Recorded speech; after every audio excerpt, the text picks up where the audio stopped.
এটা হচ্ছে শ্রদ্ধার গরু, রেডি হয়ে গেছে। ওয়ান চাচু আছে শ্রদ্ধা, এই যে আমাদের ফারুক ভাই নিয়ে যাচ্ছেন।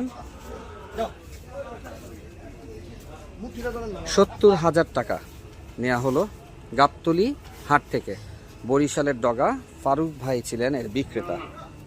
তার কাছ থেকে কোরবানির 2025-এর এই গরুটি মাশাআল্লাহ আলহামদুলিল্লাহ কেনা হলো মাত্র 70,000 টাকা ফারুক ভাইয়ের কাছ থেকে। আমাদের অত্যন্ত ফেমাস পুরো বাংলাদেশে ফারুক ভাই।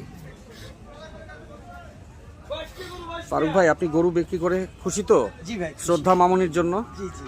আর শ্রদ্ধার জন্য কিছু বলে দেন। মামনিকে আমি এরকম একটা গরু দিতে পারছি, এই জন্য আমি আনন্দিত ও গর্বিত। ধন্যবাদ।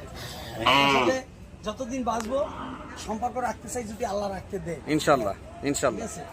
আপনি ভালো একটা মানুষ, ভালো মনের মানুষ। Thank you. যতটুকুই আপনার সাথে মিশছি, যতটুকুই কথা বলছি, এর মধ্য থেকে যতটুকু জানছি আপনার মন মানসিকতা অনেক ভালো, অনেক সুন্দর, খুব ফ্রি মাইন্ডের একজন। Thank you so much.